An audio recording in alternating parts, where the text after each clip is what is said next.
एक बार जोर से मेरे साथ उद्घोष करेंगे, भारत माता की, भारत माता की, भारत माता की। सर्जिकल स्ट्राइक्स का जमाना है। मुझसे दिल्ली यूनिवर्सिटी के एक आपके जैसे स्टूडेंट ने पूछा, मैम भारत माता की जय का मतलब क्या है? मैंने उनसे कहा, जब इंडियन आर्मी पाकिस्तान में घुसकर आतंकवादियों का सर्वनाश करती है, तब भारत माता की जय होता है।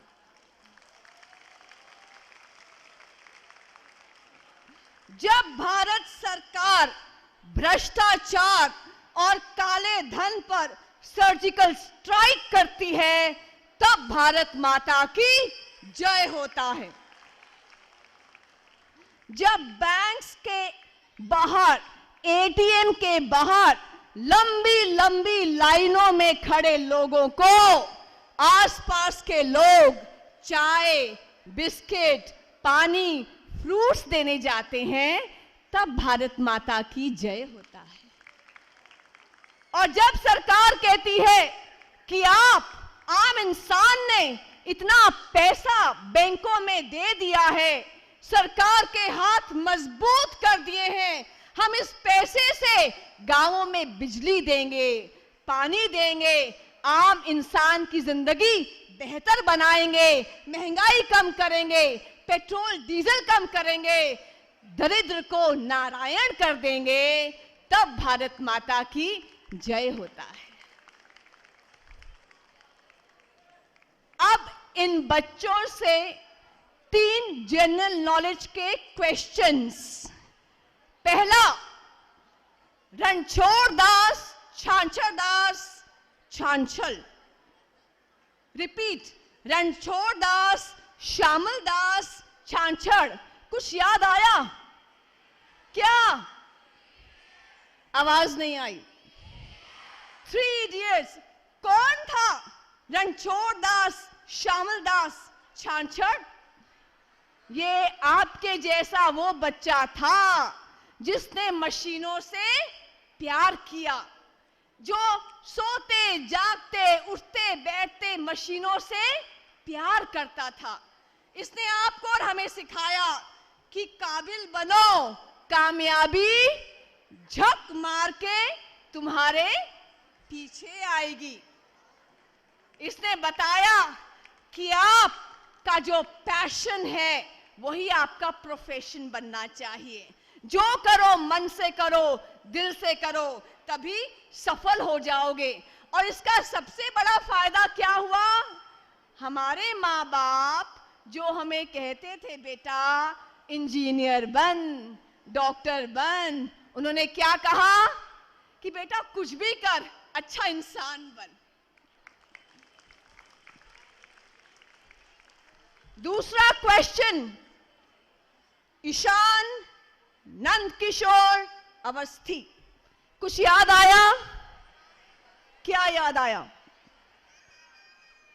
तारे ज़मीं पर कौन था ये बच्चा?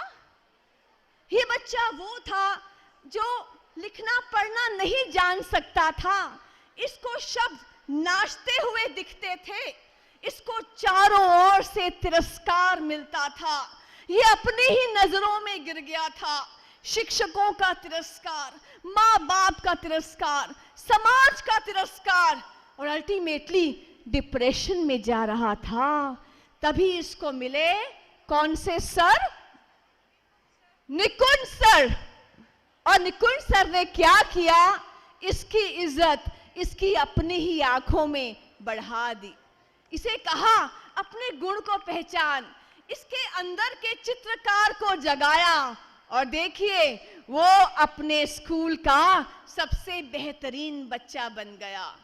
मुझे आशा ही नहीं विश्वास है कि जितने टीचर्स यहाँ बैठे हैं या जो आवाज सुन रहे हैं, वो भी वो निकुंज सर बनेंगे, क्योंकि ईशान नंद किशोर अवस्थी हमारे घरों में है, हमारे पड़ोस में है। यहाँ पे है, आपकी कक्षा में है, वो तिरस्कृत है, उसको कोई पूछ नहीं रहा, माँ बाप भी नहीं पूछ रहे। कहीं ना कहीं निकुंभ सर बन जाओ, ईश्वर आपको दुआएं देगा। तीसरा एग्जाम्पल, स्टीव जॉब्स। किसने नाम सुना है? स्टीव जॉब्स का नाम सुना है? चलिए, मोबाइल फोन तो देखा है। मोबाइल फोन कितनी तरह का होता है? सैमसंग, एप्पल, नोकिया बेचारा पुराना हो गया। तो एप्पल कंपनी के मालिक थे स्टीव जॉब्स। स्टीव जॉब्स ने 2005 में यूएसए में स्टैनफोर्ड यूनिवर्सिटी में आपके लिए 3 छोटी छोटी बातें कही थी। मैं वो 3 छोटी छोटी बातें बताना चाहूंगी। पहली बात, स्टीव जॉब्स कहते हैं, जो एप्पल कंपनी के मालिक रहे, वो कहते हैं कनेक्टिंग द डॉट्स। ये कहानी सुनाई। क्या थी ये कहानी? ये कहानी थी, स्टीव जॉब्स कहता है, जब मैं पैदा हुआ तो मैं बिन ब्याही माँ के यहाँ पैदा हुआ। माँ ने ऑक्शन के लिए लगा दिया, जिसको मेरा बच्चा चाहिए ले जाओ। एक ही शर्त थी कि वो माँ और बाप ग्रेजुएट होने चाहिए, उन्होंने 3rd ईयर किया होना चाहिए कॉलेज से। एक पेरेंट्स आए, वो कहते हैं, अरे ये तो लड़का है, हमें लड़की चाहिए थी, हमें नहीं चाहिए ये बच्चा। दूसरे पेरेंट्स आए, वो ग्रेजुएट नहीं थे, उन्होंने प्रॉमिस किया कि हम स्टीव जॉब्स को ग्रेजुएशन कराएंगे, पढ़ाएंगे, बच्चा हमें दे दो। स्टीव जॉब्स को एडॉप्शन में दे दिया गया। कॉलेज गया, कॉलेज में मन नहीं लगता था पढ़ाई में, क्लास के बाहर बैठा रहता था।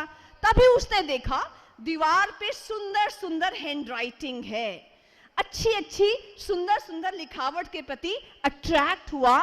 कैलीग्राफी की क्लास ज्वाइन करने का मन किया। कॉलेज था, कैलीग्राफी की क्लास क्या क्या करे। उसने कॉलेज छोड़ दिया, कॉलेज से ड्रॉप आउट हो गया। लिखावट में मन लगता था, मन की सुनी, उसने कैलीग्राफी ज्वाइन की। उस समय उसका कोई यूज नहीं था, यूजलेस थी, पर उसको अच्छा लगता था। वो कैलीग्राफी यानी सुंदर लिखावट की ओर गया, और जब 10 साल के बाद उसने मैकिन्टॉश कंप्यूटर बनाया, उसमें ये कैलीग्राफी लेकर आया, सुंदर लिखावट लेकर आया। इस कारण मैकिन्टॉश कंप्यूटर कई गुना बढ़ा, उसको करोड़ों का मुनाफा हुआ। तो वो कहता है कि आज जो पेरेंट्स यहाँ बैठे हैं, जो टीचर्स हैं, जो स्टाफ मैनेजमेंट के लोग हैं, मैनेजमेंट के हैं, स्टाफ के लोग हैं, बच्चे हैं, हम सभी अगर डॉट्स कनेक्ट करेंगे कि 10 साल पहले हमने क्या क्या डिसीजन लिए अपनी लाइफ में, क्या निश्चय किया, क्या दिशा पकड़ी, क्या चाहा अपने लिए, आज हम वहीं पर हैं। इसलिए अपनी लाइफ के डॉट्स कनेक्ट कीजिए और उस हिसाब से अपनी दिशा तय कीजिए। दूसरी कहानी, डू व्हाट यू लव। जिस चीज को प्यार करो वही करो। स्टीव जॉब्स ने एक घर के गैरेज से एप्पल कंप्यूटर, एप्पल कंपनी शुरू की। दोस्त के साथ धीरे धीरे धीरे धीरे करोड़पति बन गया, इतनी बड़ी कंपनी बन गई। और एक दिन मैनेजमेंट उसके खिलाफ हो गई, उसको अपनी कंपनी से बाहर निकाल दिया गया। अब जिस कंपनी को तुमने 2 रुपए में शुरुआत की, उस कंपनी को जब करोड़ों का मुनाफा हुआ तो आपको कैसे बाहर निकाल सकते हैं? पर उसको बाहर निकाल दिया गया। He was a public failure, वो खत्म हो गया। But he did what he loved. फिर से उसने शुरू किया, फिर से कुछ डॉलर्स इकट्ठे किए, और फिर एक के बाद एक 2 कंपनी खड़ी की, नेक्स्ट और पिक्सर। इन दोनों कंपनियों को एप्पल कंप्यूटर्स ने, एप्पल कंपनी ने खरीद लिया, और ये वापस एप्पल में आ गया, फिर सक्सेसफुल हो गया।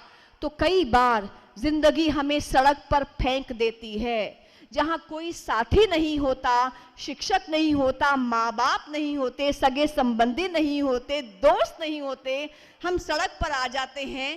तब भी अपने मन की सुनो, जो मन कहे वो करो, निश्चय ही सफलता आपके कदम चूमेगी। तीसरी और अंतिम कहानी, जब ये अपनी ऊंचाइयों के शिखर पर था स्टीव जॉब्स, एप्पल कंपनी का मालिक, इसको सडनली मालूम चला इसको कैंसर है। इसको लगा इसके पास तो 100 साल है जीने के लिए, इसको लगा इसके बिना तो पूरा का पूरा जो संसार है वो खत्म हो जाएगा। हमें लगता है ना, मैं और आप नहीं रहेंगे तो बचेगा क्या इस सृष्टि के अंदर। तो इसको लगा सब खत्म हो गया है। डॉक्टर्स ने कहा 6 महीने तुम्हारे पास हैं, जितना जीना है जी लो। तब उसको ध्यान में आया कि live as if it is the last day of your life. अगर आज आप ऐसे जियोगे, मैं ऐसे ही जीती हूं कि मेरी जिंदगी का आखिरी दिन है, तो ध्यान आएगा कि ना बच्चे शिक्षकों का मजाक बनाएंगे, ना शिक्षक बच्चों को तिरस्कार अपमान देंगे, ना बच्चे माँ बाप से गुत्थम गुत्था होंगे, झगड़ा करेंगे, ना भाइयों में लड़ाई होगी, बहनों में लड़ाई होगी, ना किसी का अपमान होगा, ना हम समय व्यर्थ ही गवाएंगे। तो ऐसे जियो, ऐसे नहीं कि 100 साल पड़े हैं कर लेंगे, 1 साल वेस्ट कर लेते हैं। ऐसे जियो कि ये आपकी जिंदगी का आखिरी दिन हो। देखिएगा हर मिनट आप कितना काम करेंगे। अब एक बात मैं इन बच्चों से कहना चाहूंगी कि बच्चों, सपना देखो, बड़ा सपना देखो। ये सपना कभी मत देखना कि बड़े होके मैं बैंक की नौकरी करूंगा, मैं टीचर बनूंगा, मैं अफसर बनूंगा, मैं लॉयर बनूंगा, मैं 20,000 रुपए कमाऊंगा। नहीं, ये सपना नहीं होता। ये आप अपने पेट भरने के लिए काम करते हैं। सपना होता है बड़ा।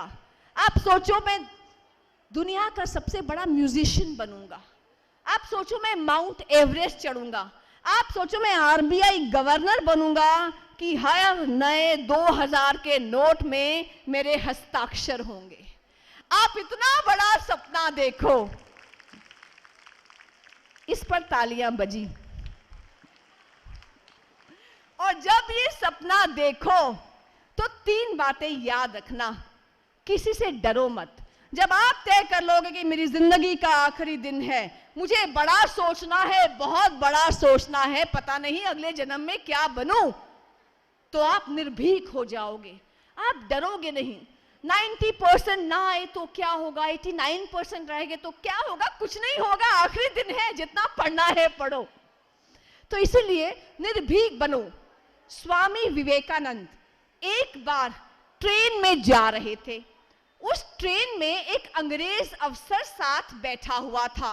अंग्रेज अफसर को लगा ये गुलाम, भारत का गुलाम आदमी मेरे सामने कैसे बैठा है। जैसे ही स्वामी विवेकानंद की आंख लगी, उनको झपकी आई, अंग्रेज अफसर ने स्वामी विवेकानंद के जूते उठाए और ट्रेन की खिड़की से बाहर फेंक दिए। स्वामी जी ने देख लिया। स्वामी जी डरते तो थे नहीं। जैसे ही अंग्रेज अफसर की आंख लगी, उन्होंने उसका कोट उठाया और खिड़की से बाहर फेंक दिया। जब अंग्रेज अफसर की आंख खुली, उसने नीचे देखा, ऊपर देखा, बाएं देखा, दाएं देखा, कोट तो था ही नहीं।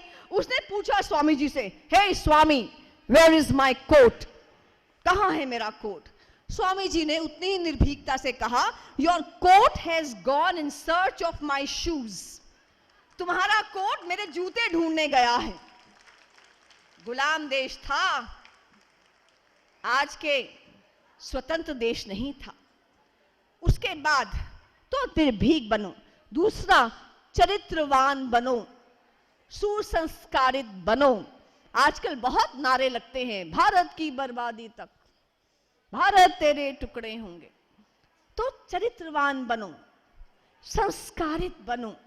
मुझे ध्यान है, मैंने पढ़ा है, स्वामी जी एक बार, स्वामी विवेकानंद जी शिकागो गए। भगवा चोला पहना था, हाथ में जो एड्रेस था जहां जाना था अमेरिका में, गुम गया। परमिशन लेटर था धर्म संसद में जाने का, गुम गया। तो पार्क के बेंच पर सोए हुए थे, भगवे चोले में थे, सो गए। सुबह एक अंग्रेज दंपत्ति वहां से गुजरा तो उस लेडी ने कहा, hey look at this man, how ugly he looks. Swami ji खड़े हुए और खड़े होके बहुत शालीनता से कहा, sister, in your country America it is the tailor that makes a man, but in my country India it is the character that makes a man. यानी आपके देश अमेरिका में एक दर्जी आपको चरित्रवान बनाता है, आपको इंसान बनाता है, लेकिन मेरे भारत में व्यक्ति का चरित्र, व्यक्ति के संस्कार उसको इंसान बनाते हैं। तो चरित्रवान बनो। और तीसरा जो मैं अपने ऊपर रोज लागू करती हूं, यू आर यूनिक। यहां बैठा हर छोटे से छोटा बच्चा, बड़े से बड़ा व्यक्ति यूनिक है। आप जैसा कोई दूसरा इस पूरी सृष्टि में तो है ही नहीं, क्योंकि भगवान कार्बन कॉपीज नहीं बनाता, भगवान ओरिजिनल पीसेस बनाता है। आपके जैसा एक और बनाता तो आपको क्यों बनाता? तो आपके जैसा दूसरा कोई है ही नहीं। आप इस संसार में आए हो कुछ विशिष्ट करने के लिए आए हो, कुछ डिफरेंट करने के लिए आए हो, इसलिए आपका किसी से कोई कंपटीशन नहीं है। इसलिए उनके लिए भी जोरदार तालियां, जो यहां सामने खड़े हुए थे, वो बोर्ड पकड़ के 2 सीन्स के बीच में कि अब सीन चेंज होगा। और उनके लिए भी तालियां जिनको कोई प्राइज नहीं मिला। जबरदस्त तालियां, जोरदार तालियां। क्योंकि सचिन तेंदुलकर को अपनी क्लास में कभी प्राइज नहीं मिला था। अमिताभ बच्चन को कभी स्टेज पर बुलाकर घड़ी नहीं दी गई थी कि आपने टॉप किया है। ना विराट कोहली को मिला, ना कपिल शर्मा को मिला, किसी को भी नहीं मिला। अब इन सबको अगर हम एक क्लास में बिठा दें और कहें ज्योग्राफी का मैप देकर, अब आप बताओ कि यहाँ पे कोल फील्ड्स कहाँ पर हैं, और फिर तय करें सचिन तेंदुलकर फर्स्ट आया, लता मंगेशकर सेकंड आई, अमिताभ बच्चन थर्ड आया, कपिल शर्मा फोर्थ आया, विराट कोहली तो फेल ही हो गया। क्या ये ठीक रहेगा? अब आप कंपटीशन कराइए मेरा और संजय सर का मैथ्स में, या मेरा और आशा जी का बॉटनी में। मेरा बॉटनी से क्या लेना देना? तो इसीलिए किसी का किसी से कोई कंपटीशन नहीं है। ये मैं अपनी बहनों के लिए भी कह रही हूँ, भाइयों के लिए भी कह रही हूँ। हम रोज अपने बच्चे की जान निकालते हैं। बड़ा होकर चने बेचेगा। अपने भाई को देख, लॉन टेनिस में स्टेट लेवल का चैंपियन बन गया, और तू निठल्ला डोरेमोन देखता रहता है। हो ठीक है, हमारा कंसर्न जायज है, लेकिन एक लिमिट तक। आप सोचिए, अगर बच्चों ने हमारी रिपोर्ट कार्ड्स मांग ली कि पापा मम्मी आपके कितने नंबर आए थे, तो मुश्किल हो जाएगा। आप समझिए इस चीज को। तो इसीलिए हमारा किसी से कोई कंपटीशन नहीं है। हम जहां कल थे, आज उससे बेहतर बने, और कल उससे और बेहतर बने। इसलिए 2 सपने देखिए, एक अपने लिए, एक परिवार के लिए, समाज के लिए और राष्ट्र के लिए। क्योंकि जो केवल अपने लिए सपने देखता है, मुझे क्या मिला, तुमने मुझे क्या दिया, राइट्स, मेरा हक क्या है, मेरा अधिकार क्या है। तो जेएनयू की 9 फरवरी की घटना होती है, जहां नारे लगे थे राष्ट्र के विरोध में, भारत तेरे टुकड़े होंगे, भारत की बर्बादी तक जंग रहेगी, अफजल हम शर्मिंदा हैं, तेरे कातिल अब तक जिंदा हैं। सबको अरेस्ट कर लिया गया, और अरेस्ट होने के बाद जब बेल पर आर्ग्यूमेंट्स चल रही थी हमारी दिल्ली हाई कोर्ट में, तो जस्टिस प्रतिभा रानी ने उस बेल का ऑर्डर लिखवाते हुए क्या कहा कि चारों ओर शांति के फूल खिले हैं, क्या कारण है कि जेएनयू में शांति के फूल नहीं हैं। उन्होंने कहा कि ये देश विरोधी नारे इसलिए लगा पा रहे हैं कि हमारे सेना का जवान सियाचिन में है, कच्छ में है, देश की रक्षा कर रहा है, और इनमें से एक स्टूडेंट भी 1 घंटे के लिए भी बिना ऑक्सीजन के सियाचिन में खड़ा नहीं रह सकता। साथ में उन्होंने कहा कि देश का विरोध, राष्ट्र का विरोध, ये जो मानसिकता और विचार है, ये एक प्रकार का इन्फेक्शन है। पहले एंटीबायोटिक दी जाती है, फिर ट्रीटमेंट की जाती है, फिर सर्जरी की जाती है, और तब भी अगर ठीक नहीं होता, पूरे हाथ पांव में देश विरोध का जहर फैल जाता है, तो हाथों और पांव को काटना पड़ता है, एम्प्यूटेट करना पड़ता है। तब एक प्रश्न उन्होंने कहा कि जेएनयू के टीचर्स, स्टूडेंट्स, स्टाफ के लोग जवाब दो कि ये राष्ट्र विरोध का जहर आया तो आया कहां से। मैंने इस पर कुछ रिसर्च किया, जेएनयू गई, कई बार गई, इंटरनेट पे देखा। जेएनयू में 80% टीचर्स, स्टूडेंट्स, स्टाफ के लोग हमारे और आपके जैसे देशभक्त हैं, राष्ट्रभक्त हैं।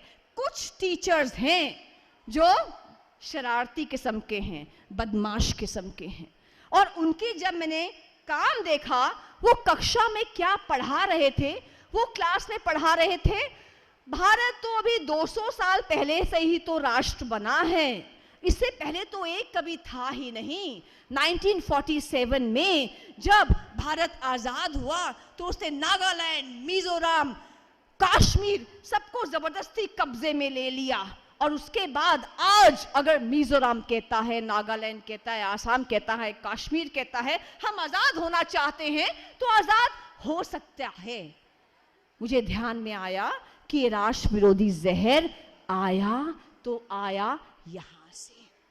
इसीलिए मैं आखिर में एक बात कहूंगी कि जो लोग कहते हैं कि हमने कभी भारत को राष्ट्र के रूप में देखा ही नहीं, तो उनको याद दिलवाना चाहती हूं कि आज से 5000 साल पहले जब यूरोप में, अमेरिका, इंग्लैंड, पूरे यूरोप में लोग बिना कपड़ों के घूम रहे थे, यहाँ वेद लिखे जा चुके थे, यहाँ धीरे धीरे उपनिषद लिखे जा चुके थे, यहाँ 1600 वर्ष पूर्व मेघदूत लिखा जा चुका था।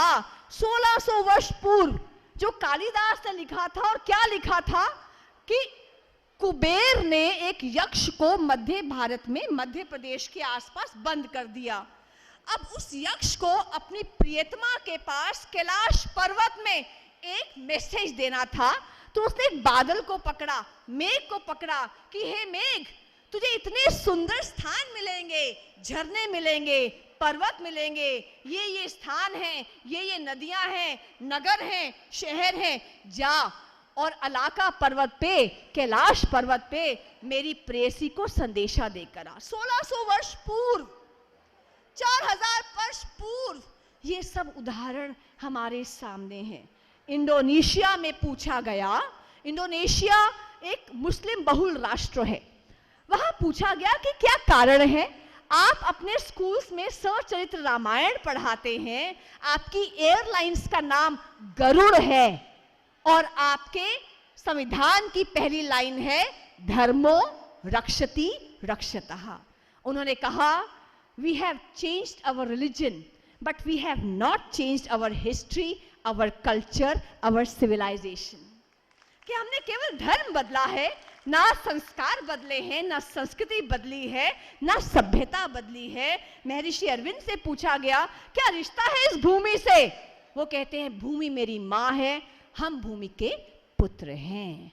तो कहने का मतलब है, हमारा जो ये रिश्ता है एकात्मता का रिश्ता है।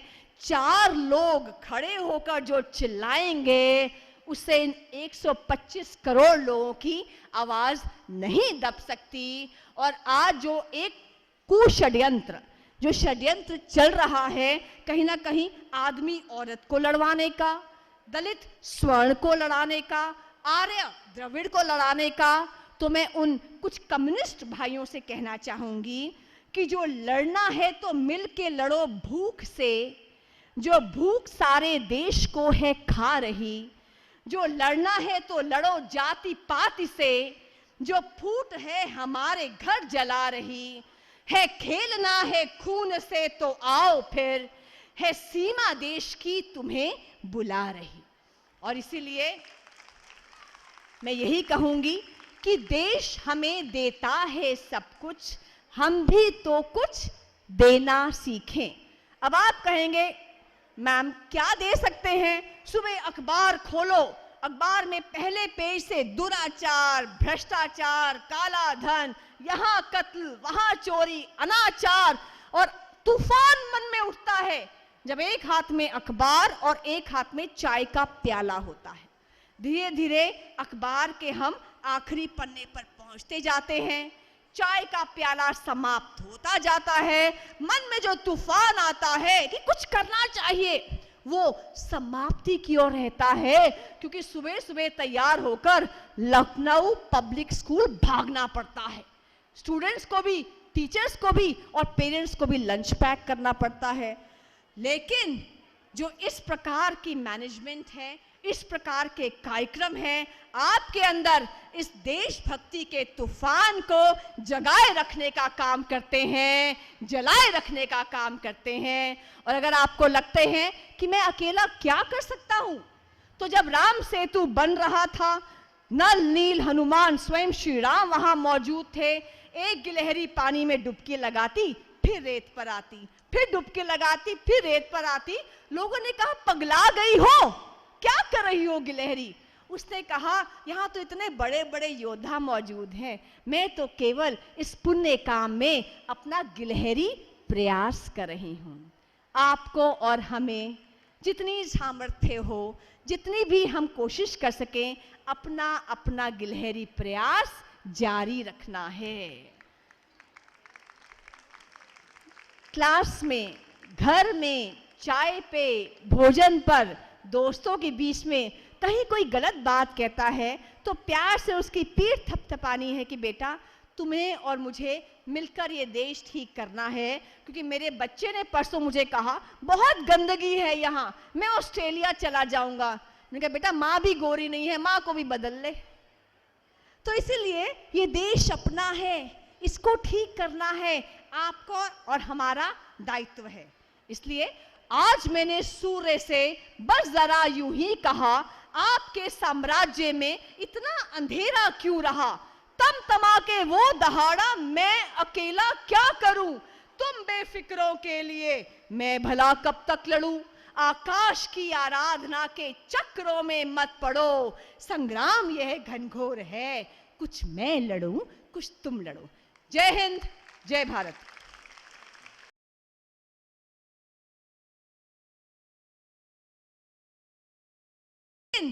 जो इस प्रकार की मैनेजमेंट है, इस प्रकार के कार्यक्रम हैं, आपके अंदर इस देशभक्ति के तूफान को जगाए रखने का काम करते हैं, जलाए रखने का काम करते हैं। और अगर आपको लगते हैं कि मैं अकेला क्या कर सकता हूं, तो जब राम सेतु बन रहा था, नल नील हनुमान स्वयं श्री राम वहां मौजूद थे। एक गिलहरी पानी में डुबकी लगाती, फिर रेत पर आती, फिर डुबकी लगाती, फिर रेत पर आती। लोगों ने कहा पगला गई हो, क्या कर रही हो गिलहरी? उसने कहा यहाँ तो इतने बड़े बड़े योद्धा मौजूद हैं, मैं तो केवल इस पुण्य काम में अपना गिलहरी प्रयास कर रही हूँ। आपको और हमें जितनी सामर्थ्य हो, जितनी भी हम कोशिश कर सकें, अपना अपना गिलहरी प्रयास जारी रखना है। क्लास में, घर में, चाय पे, भोजन पर, दोस्तों के बीच में कहीं कोई गलत बात कहता है तो प्यार से उसकी पीठ थपथपानी है कि बेटा तुम्हें और मुझे मिलकर ये देश ठीक करना है, क्योंकि मेरे बच्चे ने परसों मुझे कहा बहुत गंदगी है यहाँ, मैं ऑस्ट्रेलिया चला जाऊंगा। मैंने कहा बेटा माँ भी गोरी नहीं है, माँ को भी बदल ले। तो इसीलिए ये देश अपना है, इसको ठीक करना है, आपका और हमारा दायित्व है। इसलिए आज मैंने सूर्य से बस जरा यूं ही कहा, आपके साम्राज्य में इतना अंधेरा क्यों रहा? तमा के वो दहाड़ा, मैं अकेला क्या करूं? तुम बेफिक्रों के लिए मैं भला कब तक लड़ूं? आकाश की आराधना के चक्रों में मत पड़ो, संग्राम यह घनघोर है, कुछ मैं लड़ूं, कुछ तुम लड़ो। जय हिंद, जय भारत।